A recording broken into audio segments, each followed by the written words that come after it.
Thank you. It's 2:02. Welcome to the Harwich Affordable Housing Trust meeting for Thursday, May 20th, 2021, 2 p.m. Obviously, it's being held remotely per the governor's order. So we'll go first to public comment and announcements. I'm assuming Al's here for something, and I'm pretty sure Art wants to say. I think, Mr. Chairman, the chairman's statement reads that if anybody would like to record this and has not notified the chairman ahead of time, that they must notify the chairman that they're recording it. Having said that, I don't think there's anything else that we have to say, so go right ahead. Mr. Chairman, I would just recommend you open by roll call. Okay, so roll call members present. Larry? Present. Joe? Present. Judith? Present. And Brendan? Present. I believe I'm present. Okay, so who wants to go first, Art or Al? Mr. Chairman, I see Housing Committee on the agenda, so I'll just wait until that pops up and I'll chime in then. Okay. Al, are you just auditing this or you want to make a comment? Just here for out of interest. Okay. Obviously, we have not had a meeting in a while. There's been a lot going on, which is why the executive session is going to be following this. When I'm in a position to announce what that is, I surely will. But in the meantime, a couple of things. As we get to the point later on, I want you to be thinking about it.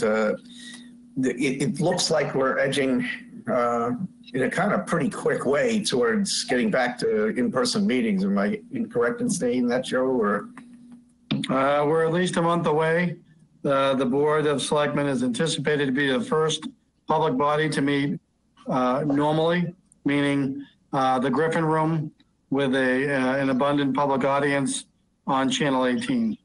And then, so Mr. Chairman, I spoke with department heads today, and they will be informing committees that we will make efforts to accommodate that for any committees after that date of June 21st. However, all of this is predicated on the expectation that Governor Baker will vacate his original order on public meetings with the same time as the end of emergency, but we haven't received specific guidance on that yet. So about a month and a half away.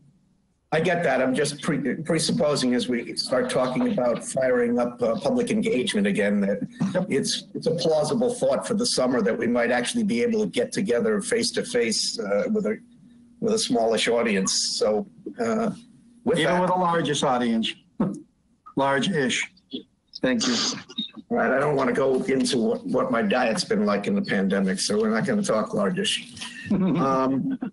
The first item here, I know this is going to sound old, but it's true. The approval of the minutes from November 19th, 2020.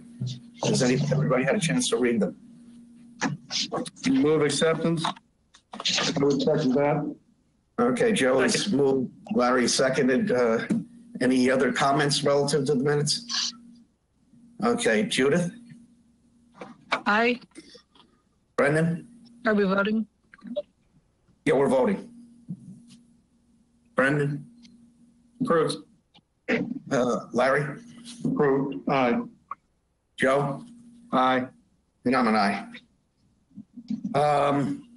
As I said, it's on the agenda next, the discussion regarding resumption of community engagement activities. We as a trust decided to postpone the engagement process with J.M. Goldson because we all felt that it was kind of cumbersome and difficult to be able to get public engagement when the public couldn't be engaged publicly. If nothing else, the liquor hearings and the Board of Selectmen have confirmed my belief that you get upwards of 100 people, it becomes utter chaos. So, but as you heard at the top of the meeting, we're working towards the possibility, and Andrea, I'm kind of addressing this to you, that you can talk to J.M. Goldson and see when we might be able to map out a time they probably will need a re-engagement talk with us as a committee before they actually move on to the next step, because it's been so long, since we discontinued that process, that it probably serve us well to know exactly where we are in her minds and what the next steps are, and then we can wind up doing some fora, if that sounds good to the members. You're so quick, no, it's on. And for Joe, I use the plural form. Okay. Anybody else want to weigh in on the community engagement? Because as I said, I mean, it looks like we're going to be actually able to do that, which was the underpinning for us to be able to come up with an action plan, to be able to have something that plots out what we do in rank order of what we want to do. I have a question. Sure, Judy. Just for clarity. So when we reconvene with them, is the expectation that they will have come up with perhaps 3 different strategies for moving forward? Not so much that, because we pulled the plug before they could actually get to the point of assessing public sentiment. Okay. So Just for the... Yeah, that's where the roadblock was, is that we were actually at the point of, let's hold some community forums, and I lapsed into the other form.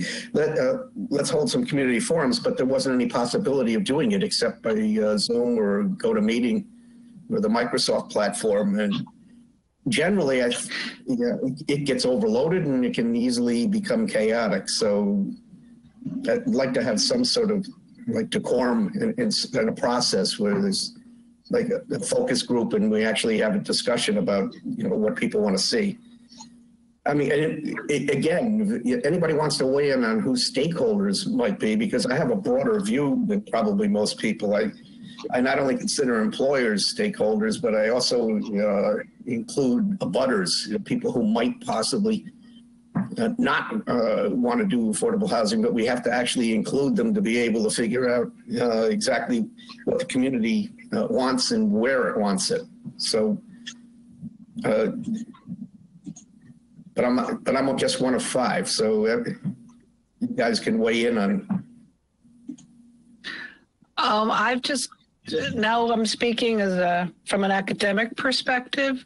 I know that there's a number of these kind of charrettes, let's say, that have not been like a one-time 3-hour thing where the community must decide, but it's over maybe, just for an example, of a 3-month period where the community, meaning really a broad sense of stakeholders, are reimagining what that community might look like.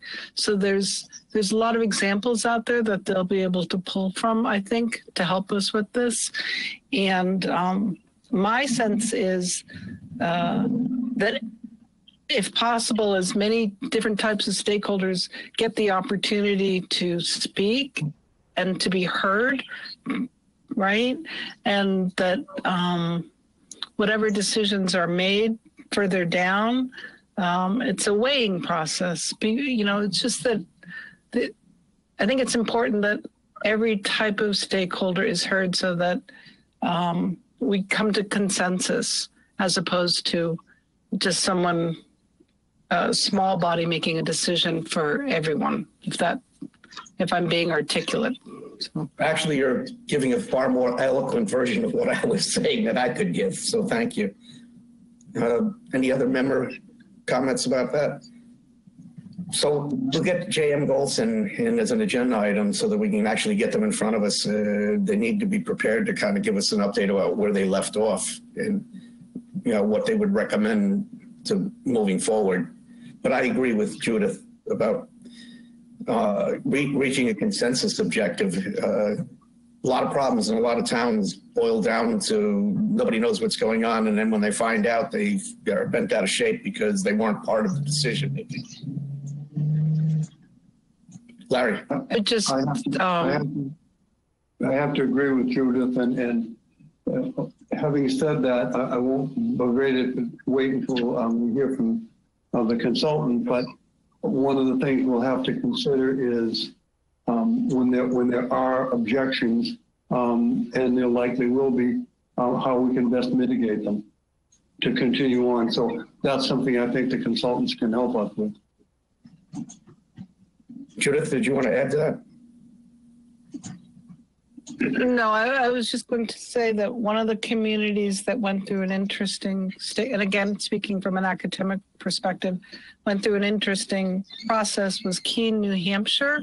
And I just bring that up because they recently, the Boston Globe, I believe, did and I'm thinking of a stakeholder engagement that they did probably 8 or 10 years ago to redesign their downtown area. And then the Boston Globe did an article, I think it was the Globe, within the last few weeks about how they took those same lessons and applied it in the time of COVID.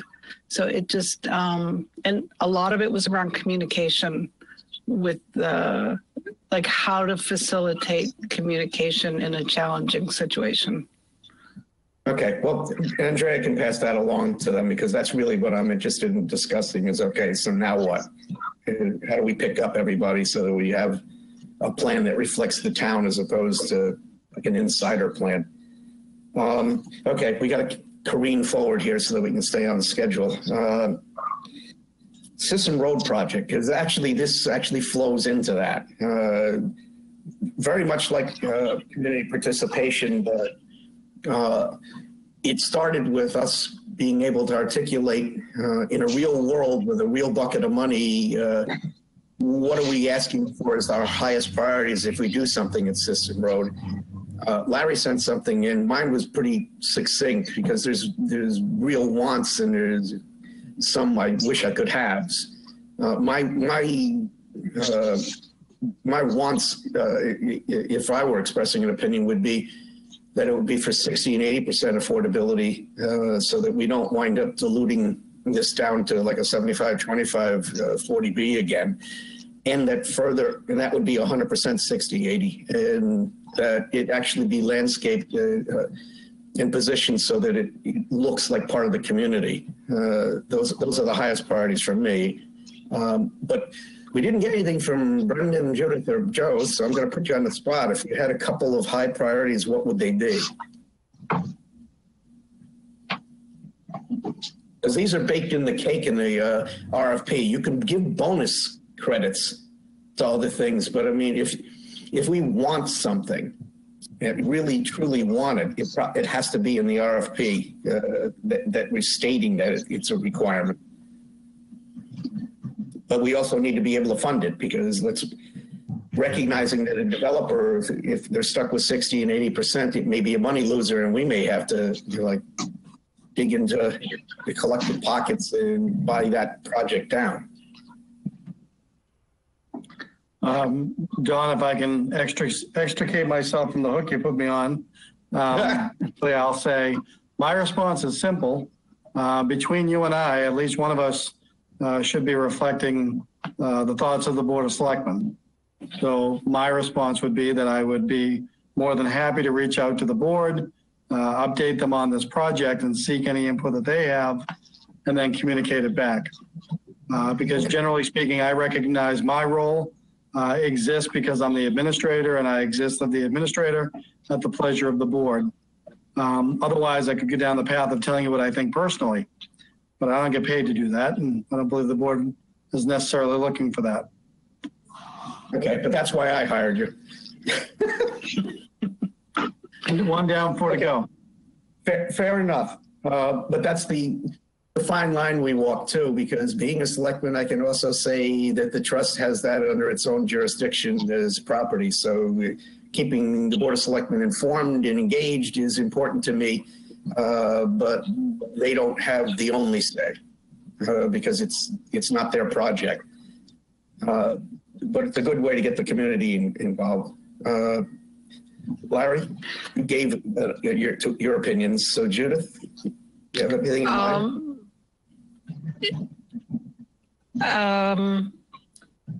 few things. And I don't know if this is the right place to put them or not, but I think porches are a really cool thing, if that's at all possible. Some kind of just the idea of looking at whether or not the septic could be across the street, which may increase the number of units. Again, I don't know if this is the appropriate place to even say Those that. are actually things that we could give bonus points to, but I'm really looking for, you better be able to provide this or you're not going to be responsive. And that's why I was going towards 100% affordability, but even within that, a mixture of 60%, 80%. I think we all stated we wanted 1 3-bedroom somewhere. Yes, okay, I see where you're going. Yes. And then we all looked at the conceptual and said that would be really nice because it fits in. It was flipped towards the curbside with a sidewalk in front of it, and there were shrubs. It actually looked nice. And handicap accessible for the ground floor? Yeah, I think we have to do that anyway. It's Okay. current requirement. Brendan, you have?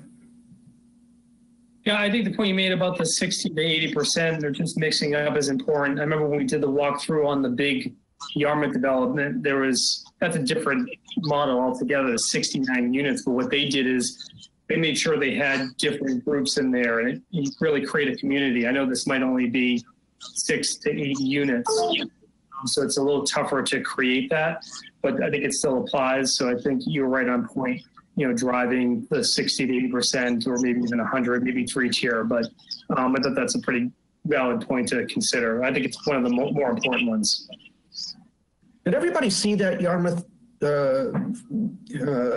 build? Because it's quite impressive. I mean, you go down the street, and this is what I'm shooting for in general. It's not about where those people live. I mean, that is a really nice community. It looks nice. I've actually had occasion to be in one of the units there, and it's amazing how well integrated it all is. Yeah. I would have to second that. I've been through it once and given myself a tour a couple of times, and it's quite impressive. They did a really good job with it. Yeah. And that was an investment. I don't remember all the numbers, but I think it was 2.1 million from the town, and they got 69 units affordable housing out of that. So it was a pretty good rate of return. Yeah, pretty soon. But we're only going to be about 2.5 million short of that. Maybe we get some fundraising like real soon. John, for those of us that haven't There seen it, might be where some is it? generous person out there. Could be. Joe? So for those of us that haven't seen it, where is it? On Location Route wise? 28. It's where one of the old motels had been. It's great. It's gray townhouses. Looks just unbelievable. I know it sounds snarky. I've said it in the past. It's no offense to anybody, but some of the surrounding towns have done stuff where you drive past it and it really looks like that's where they live. Destiny has made comments about that, just driving past some of these places. And I'm really striving for your members of the community. If you run it down, Joe, it's on the south side of 28, about a mile and a half into Yarmouth. And it looks like a condo development. I mean, it thoroughly looks like a condo development. There's recreation, there's great parking, the landscaping is wonderful, and no, you don't see a rusty 55 Chevy anywhere. Well, thank you for that, Larry, because if you're now talking about the vicinity of a certain water park. Yeah, not quite that. Yeah, I'm familiar with that area from the kids, so I think I know what you're talking about. And that's helpful because I never looked at it. Go ahead. Yep. I was going to say it's closer to the Dairy Queen, I think. Yeah, it's somewhere in that southbound lane in that side of the street where the Dairy Queen is. Yeah, but certainly the attractions that I take the kids to with the Dairy Queen, mini golf, or the water park. So I think I know where it is, and my response would be that I never took it as anything other than a standard residential area, not aware that it was an affordable housing unit municipal project. That's the goal. Yeah. Okay, you. so, but again, Andrea, have you been taking down what was said about the priorities? Just to be clear to everybody, we're stuck in place here. Laura Schufeld can't put out an RFP unless she knows our desires because it has to be part of the RFP process. It happens that we have not concluded the soil analysis yet, so there is time to supply her with that, but I don't want us to be the limiting factor in getting an RFP out. So it's really important if you have some emphatic wishes. And again, view this within the context of your home budget. You've got a bucket of money out there. How much of it can we reasonably apportion to how many of these goals and priorities? Because we're not going to be able to get everything we want. It's kind of important to know what's a deal killer versus I'd really like to see something like that. If I'm being clear. Don, to answer your question, I've taken note of everything that everyone has stated, but there are a lot of categories that are in the memo that have not been covered, and my report will be very brief if you'd like to spend time on those other areas. Yeah. I mean, do you want to go down the bullet points? Is that what we want to do? Yep.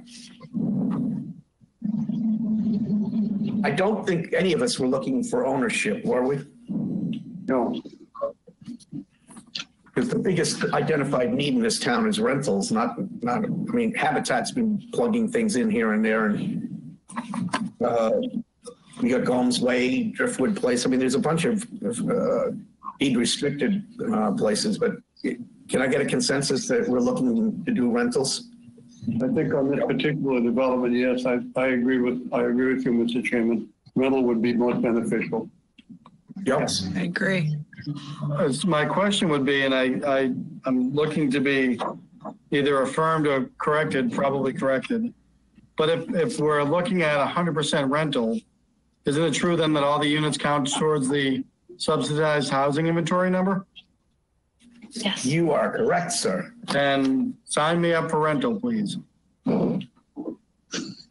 Well, there was that reason too, but I thought I'd go for the identified need. Okay. So that's a consensus from all of us that we'd like this to be a rental property. Okay. So that's your answer for that. Again, I'd strongly urge us to go for 100% income restricted and not go market rate. I know that that's going to hurt us in terms of developers, but if you're going to build 2 quads, what's the point if you wind up with 2 units that are affordable? I agree. We should aim for 100% affordability, and whether it's 80 or 50 AMI doesn't really make any difference to me as long as they count the numbers. Any other feelings? I think that would make a lot of people happy, and yeah, I think that would be great if we can find a developer to. And I'm just looking at the long game here, guys. I mean, just so everybody is on the same page. It may not be that we can actually achieve what we want this second, but we own the property. It's not like we're getting an option on something, and if it goes away, the whole deal is gone. The long game to me is getting those units done as affordable. And if financially we're constrained this year, then maybe we'll wind up holding off and asking for more CPC money next year to do just that. But we need to know what it is that we're looking to achieve. Building design. I've already said what I wanted to say. The first conceptual looked really nice. It flipped towards the curb instead of behind the building as 2 quads, and it actually looked residential. And like with some shrubs, you just drive right past it because it's all part of the community. That would be it. I mentioned it should look like Cape Cod, but you get a decent Cape Cod builder, and the design is going to take care of itself. Well, how would you express that then? Just to, Cape Cod design feel, roof lines or what? I would say, the roof lines of the Cape and the white rake boards and corner boards, they kind of make it Cape Codish. And if it had a gray color, although it can be gray or blue or something like that. But I would suspect that we should put some kind of a color on it because, once it gets weathered, it's going to be a lot more difficult to do something with, and we don't want it going to hell in the handbasket in 5 years. And keep in mind, it is in the historic district as well, so probably should have to run it by the commission as well. Yeah, I'm actually intrigued by Judith's idea of the porches, if that's not a super expensive add-on. It gives you that same feel of the community and part of the overall look of the area, of what Brendan's saying. Yeah. So, okay, amenities. I'm not sure what we can require. I mean, parking's obviously an example, but I'm not sure whether we're going to be able on that amount of property to get into community space or storage areas. But I'll defer to the members and see what you say. I mean, if you have, I think, go ahead, Brendan. I was going to say, with it being downtown and then be able to walk to Brooks Park, the library, farmers market, the community space is already there. So, well, eventually they're going to build the playground behind the elementary school too. So there'll be 2 playgrounds within walking distance. Yeah, I think it's all there. It's a good little spot. You might have a couple of, privacy gathering area type thing behind the unit, or, maybe a storage shed or 2 that can take care of lawnmowers and trashy looking stuff. But outside of that, it doesn't have to be big because it's only 8 units. Yeah, if we're doing rentals though, Larry, there would be a property manager. That's sure they want 5 lawnmowers sitting there so that they can mow the patch that's in front of their own unit. Yeah, if you had a property manager, I suppose you could do it with 1 apartment, but it seems like it's a pretty big expense for 12% of the yield to be used. I'm just talking about storage areas. If there's a property manager, there's no need for redundancy for hedge clippers and lawnmowers because it's going to be a commonly assigned task. It's not each unit owner it's not an owner either. It's a rental. So it'd be rare indeed a rental agreement where you're responsible for beautification of the front of your unit. Yeah, that's fine. Okay. Go ahead. Well, Are you talking about storage for the individual units? Yeah. And because this is going to theoretically be built on a slab as opposed to having a basement, right? With some kind of cages, which a lot of apartment places will do. They'll have, some kind of storage in the basement. Joe, just to throw another curveball at you. The HJT Arts Building is sitting on a basement, isn't it? I don't know. I do. Is it? If you can put Joe taught me to never ask a question I don't know the answer to. Yeah, there is a basement there, so I can't believe that there's groundwater trouble because that's a really large building that has a sunk basement, a real concrete basement. And having said that, a real concrete basement would be a distinct advantage for a number of reasons. It's relatively economical and you can put a lot of stuff there. I know, I've got practice. Okay, well then, we all agree then a basement would probably be the way to go for a storage area? I agree. I agree. Okay, any interior requirements? I can't think of any offhand, but. No. I think Brendan is an expert now on that, on interior designs and bathrooms and kitchens, but I'll yield to Brendan. Yeah, I think it's going to be just basic layouts, depending on the size of the units, standard kitchens, rooms will all be to code, I'm sure, based on square foot. And so once the plans are drawn, you can maybe dive into it a little bit more, but I think it will just be basic necessities. Okay. Okay. This is one that I'd love to do, but I can't see doing it. Laundry facilities. If you're only talking 8, maybe 10 units, I don't see how you do that. Well, if you're doing the basement, then that would be the time to do it. That would be a communal kind of laundry system in the basement with the storage units. So yes, in the units themselves, it just adds more costs. Very similar to the outdoor space and the porches. That's additional cost that may not make it. Well, I mean, that gets back to what Judith was talking about too. Interestingly, if we do the caged unit storage areas, we could have one that's a common place for laundry. But I might point out to you that if we start doing that, the accessibility issue becomes an issue. Right. Yeah. Unless we've got some place where we can enter at grade. We're not going to put an elevator in, guys. Oh, I know. But we've got some. No, but if you. There, don't we? Yeah, if you had 2 units, let's say on the first floor that were both handicap accessible, they could possibly have one shared space with storage and a up-down unit that's just for those 2. I'm just throwing that out there. Okay. I'm not sure how we'd express that, Andrea, but that's an interesting thought, because if we do it in the basement, we can't meet ADA requirements. Right. So there would have to be some accommodation made for the 2 units that want to designate as fully accessible to have, if we do it, to have laundry and storage for them.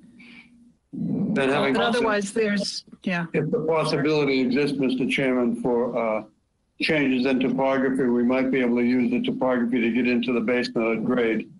I haven't seen the topo yet, though.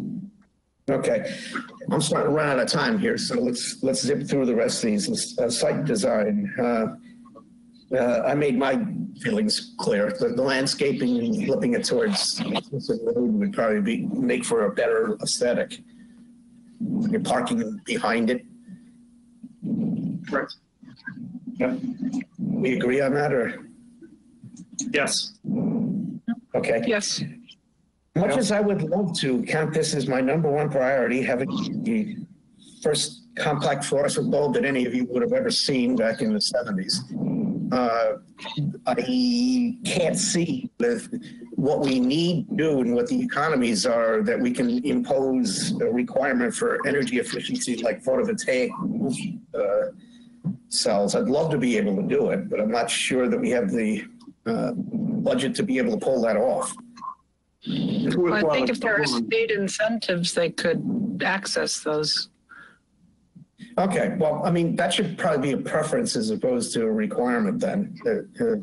We'll give preference to somebody who can access energy efficiency dollars to pay for great renewable energy on site. I would agree to that, yeah. Yeah. Okay, I'm punting on this. Developer experience. It's not as if we have a plethora of affordable housing developers on Cape Cod. Those people generally are in numbers that are 10 and under. It fluctuates through the years, but it's not like, I don't know how we give developer experience.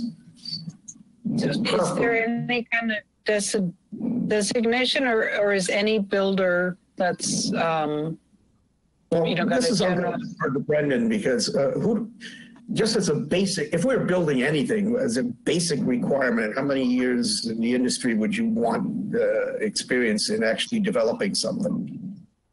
In developing something, I mean, 20 years would really be good. I wouldn't most developers are going to be at a 20-year mark. Anyone at the top of their profession in construction would be, 15 to 20 years into their business. Yeah, I'd love that too, Brendan, but there's a lot of people I don't know for more than 20 years. Right. Say that one more time. You broke up. Is it reasonable to put to a minimum of 5 years experience? And then give higher preference more? I guess you could. I mean, I don't know. I just think the 5 years wouldn't be enough, in the profession. I don't think there would even be a developer that would only be in it for 5 years.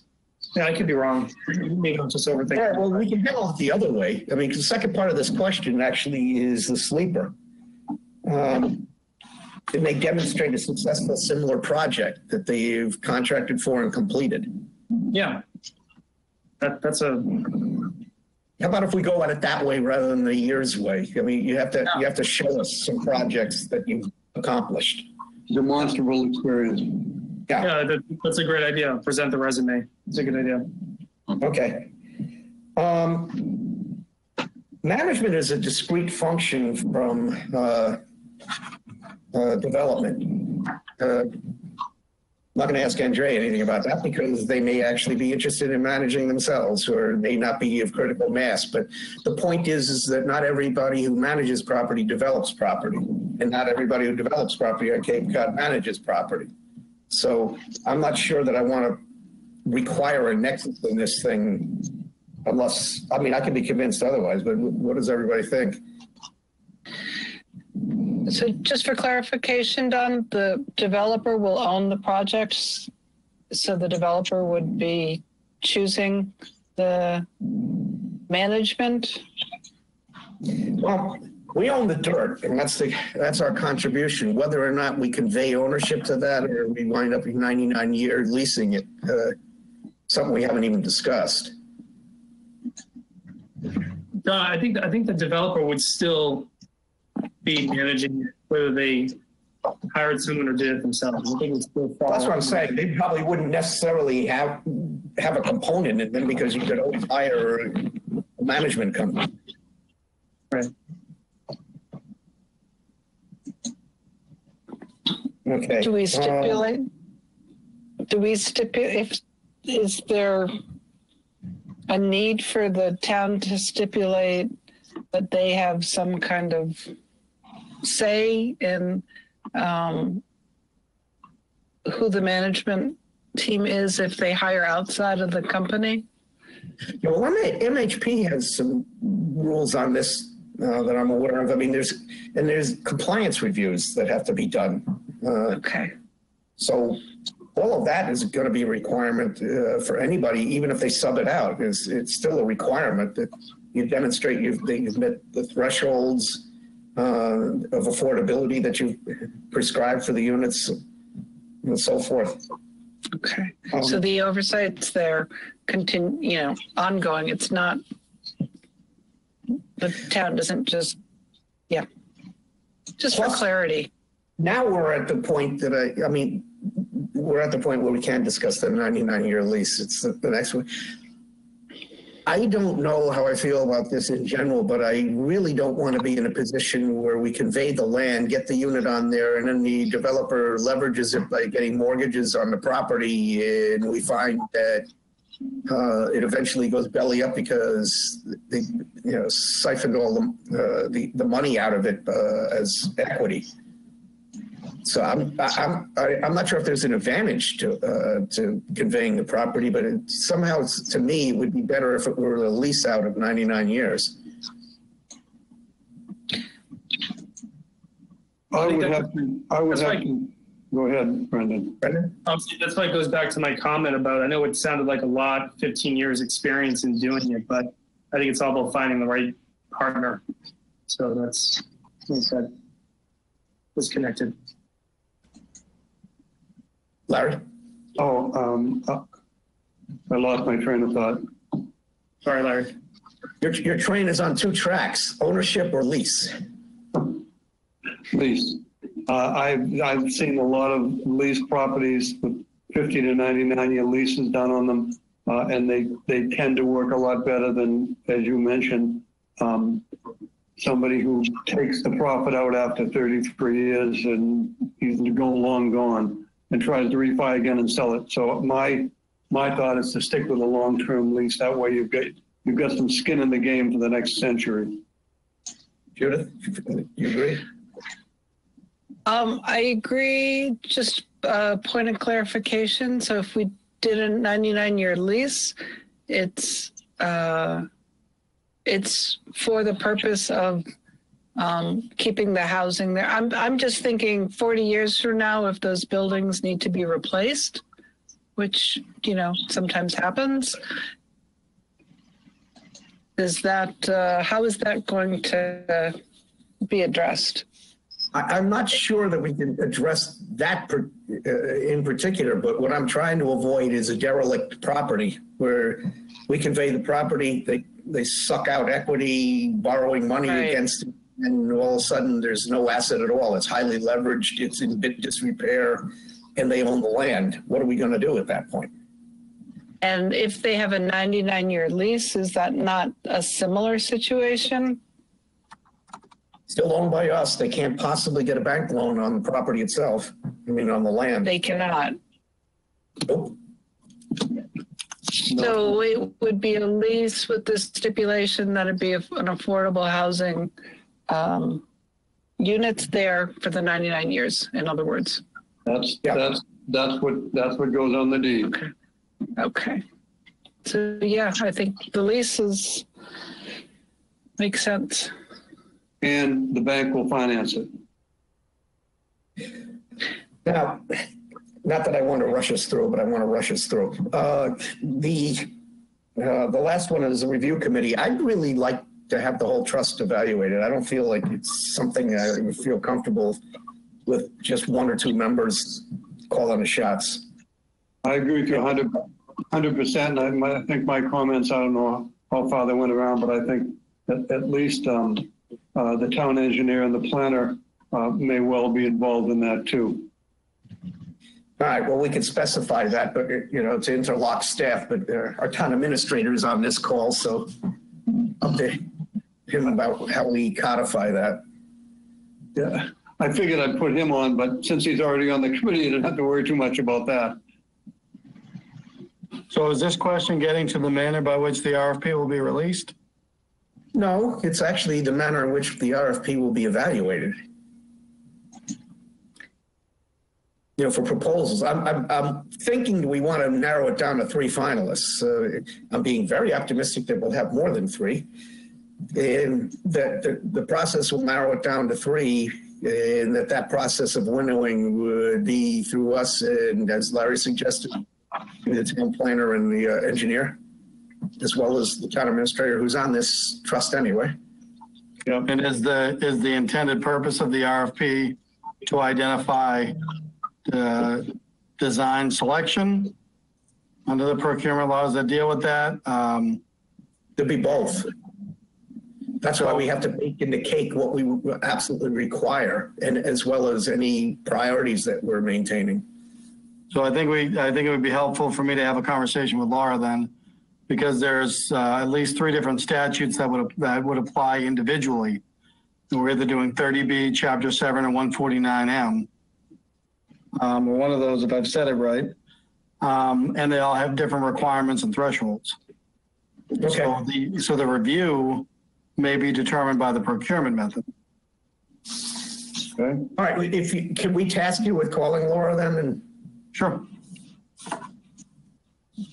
we have enough of the other stuff, Andrea, to be able to come up with some cohesive answer to everything she's asking. So I would think so. If Laura is doing it, one would think that it's acceptable to the Commonwealth. Thank God I don't have to sort through those chapters, Joe. It's up to you. he's read them all. He's memorized them all. Okay, the housing coordinator update. All right, super quick. So because it's been a while since I've had a chance to, be in front of the public in one of these meetings, I just want everyone to know that virtual office hours do still exist during COVID. We are still accepting inquiries from Harwich residents who are seeking support for housing and really anything. We can refer folks to whatever direction they need to go in if they're having any sort of challenges related to, bills and paying rent and that sort of thing. So the best way to get in touch with us is to email Pelinda Deegan, that's PELINDA @capecdp.org, and we will follow up with them. The only difference is that we're not physically in town hall, but everything else that we would be doing during office hours still applies. Any questions on that? Nope. The next thing is Affordable Housing Committee project. This is just to let you all know that Don Howell has made the CDP available to the Affordable Housing Committee for some community engagement activities if the committee is interested. So I don't know if you had something else to say to that, Art, and Don decided time for that. Mr. Chairman? Yep. Mr. Art Bowden, I'd like to chime in right now. I know the time is short, and I'll try to make my comments short. I've been sitting here on pins and needles, not saying anything, but I can't not sit here much longer. I'd like to make one or two comments on the Sisson Road project, if I may. First of all, the Housing Committee generated a letter and was floated out and to the Affordable Housing Committee. So that letter should be out there someplace with our input as, not our requirements, but normal requirements for this project. So I'll just leave that at that. At the last, on the comment about the view committee, I would be amiss here right now if I didn't put my hand in the mix and say that the housing committee, the Affordable Housing Committee, should be part of that process. I'll just make a bid for that. I don't see how that's possible, Art, because it's going to be run past you to go to the Board of Selectmen. Your committee is mostly policy. The trust is spending its money on building this. Okay. Let me make another comment. As far as some of these points on the, we're talking about the Sisson Road project, I would advise a few people or the whole committee to go out and take a look through the neighborhood. When I say the neighborhood, some of the other towns and what they've been doing with affordable housing and see what their projects look like, see the pros and cons, and come back and make your decisions then. I mean, there's a number of new projects. Don, you and I went to one down in Harwich, a year ago? I've taken my show and going to a number of places, Art. Okay, that was a good example. Another one is the one that's basically just been completed up in Eastham, the Village Green project. Take a run through there and take a look at the pros and take a look at the cons and make your decisions about, there's some good things out there and I think they're very miss. I'm sorry, but they are. My big comment about that project up there, they did a great job, but number one, it looks like affordable housing, and that's all I'll say about that. Okay, now to move on to the assignment that was passed down to us, Don, on the community engagement. My committee, the Housing Committee, we had a very fruitful meeting on April 13th. And we came up with a fairly comprehensive list of things we would like to incorporate into community engagement. I have two lists here, and I'm not going to bore you with those right at this moment. I'm going to get down to the one I think is the meat of the whole process. And that is, we're coming up to the anniversary with the Harwich Housing Production Plan. And within this year or going into next year, we should revise that plan. And I think this would be a good time to do it. Now, by revising the plan, we can touch a lot of bases in community engagement. We can roll all kinds of things into it because part of the plan is to generate your plan is to have community engagement on all facets of the plan. And Don, I would think it would help you in your committee also formulate your action plan because I think your action plan and the housing production plan, it should be a mirror. You should be, it should look almost the same. It should be in there. No, the That's only why- reason we're on hold, Art, is because we had no town planner. We do now. So Yeah. we can start that conversation with John Eidman and between the trust and the housing committee to produce a durable plan. But it wouldn't have been a fruitful conversation like in November, December, because we had nobody to actually write the plan. Okay. But the current plan, the housing plan, that was farmed out, and that was they had a consultant hired to do it. Now, I don't know if that's the road they would go down again, or they would do it in-house. That would not be up to me. Actually look at the plan and see what he would suggest. If it's beyond him, then we can consider doing that. But if it's not beyond him, I really want it to reflect us. As you pointed out, some things that happen in other towns are generic cookie cutter, and I don't want to do that. Okay, I hear you.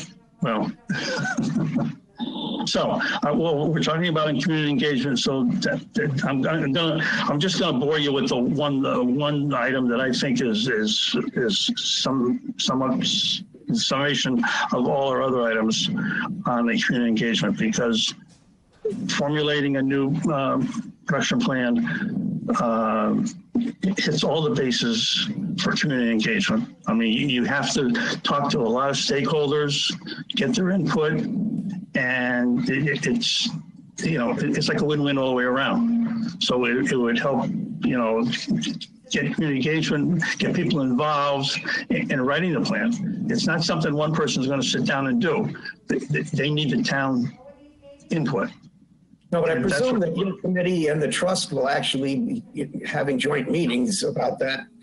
That's why I don't want to necessarily defer to a consultant if I can get away with it, because I don't know if the irony is lost on anybody else, but to hire an outside consultant to have them write a document that tells us how we get our own community engagement is kind of ludicrous. I'd like to do that publicly. I tell you, you know, I wasn't involved when the current one was initiated. My committee was part of it. The housing committee was part of it, but it was farmed out to a consultant to actually pull it all together. So. And so was our last comprehensive plan, and that didn't work out well either. Okay. Well, if we have someone in town that can write this, I'll get a hold of the town planner and talk to him. And, but you know, it's a fair amount of work. And from what I see, everyone in town has, as far as I can tell, has a full plate, and no one's running around looking for more work to do.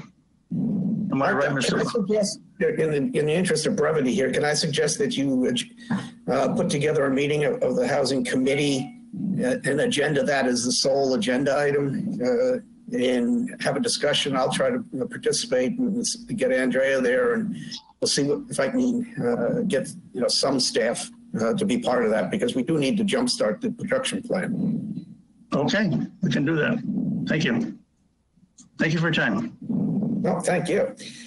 Around the horn, I don't have anything, because we really need to do the executive session. So does anybody have anything about agenda building? Or? Okay, last thing, scheduling. It would surely be, I know everybody's got their own lives, and I don't want to be selfish here, but it would surely be helpful to me if this were 1 or 1:30 as opposed to 2, because I will be Mr. Mom until the end of June, because I'm typically the caregiver. I can do anytime. I can do anytime. 1 o'clock is fine by me. Joe's got the same basic I just problem. need to know the day. Okay. I had a call with Germany earlier, and I couldn't reschedule that, Don. All of So, them? yes. Very good. When do you want to? That's a lot of people, Judith. It is. That was a big call. Fraunhofer. The That's a lot of Fraunhofer. translation work. Yes. Why don't we stay on the Thursday? It seems to be relatively stable. So would that be like the 17th of June? Or the 24th? 7th? The third Thursday, right? Yeah, let's see here. Third Thursday would be the 17th. Okay. I have nothing on my calendar that day if you need to make I it think earlier. Andrea's got something to say. Well, it's MHP's annual Housing Institute on the 17th, so I think that might work for a regular monthly meeting. But I don't know if anyone else is planning on attending that. I was not. Anybody else? I can't think that far ahead. Sorry. Can we stick with the 17th then, Andrea, or is that? I mean, it's like the biggest event in housing every year, so I was definitely planning on going. Oh, that's the statewide one. Yeah. Oh, Okay, the 24th? yeah, then? that would probably be helpful if we were there, actually. Okay. 24th? Yeah, if Andrea could send out more information about the 17th, and then we'll, to each of us, and then we'll count on the 24th at 1 o'clock. Okay. Okay, now, as Joe and I have discussed, once a motion to go in executive session happens and gets voted on, we're not going to come back into public session again, and we will in fact adjourn from the executive session, and only the trust members and Andrea up to a point can be part of this call. Mr. Chairman? Art, you have to duck out, Art. Mr. Chairman? Yes, sir. I would move that the Affordable Housing Trust Fund go into executive session pursuant to Mass General Laws, Chapter 30A, Section 21A6, to consider purchase, exchange, lease, or value of real estate if the chair declares that an open meeting may have a detrimental effect on the negotiating position of the public body, and further that we will not be coming out into open session. Before a second, would you like to amend that to take the word fund out? Because it is the Harwich Affordable Housing Trust that will be going into executive session. There is no body called the Harwich Affordable Housing Trust Fund. Certainly. Anybody second? I second. All right, let's take a poll. Joe? Aye. Judith? Aye. Brendan? Aye. Larry? Aye. Okay, I might ask Belinda to leave too, because Andrea is the only one I've actually had a discussion with relative to any of this stuff. So, Did Mr. we Chairman, keep once the Channel 18? Yes, sir. I'm a co-organizer, so once you're ready to go into executive session, we can remain on the call, Channel 18, and everyone else can drop off. I can hit the non-record, and then we're in the sanctity of executive session. Okay, we have voted to go into executive session, so I would ask Channel 18 to log off and Belinda to log off and Joe to take the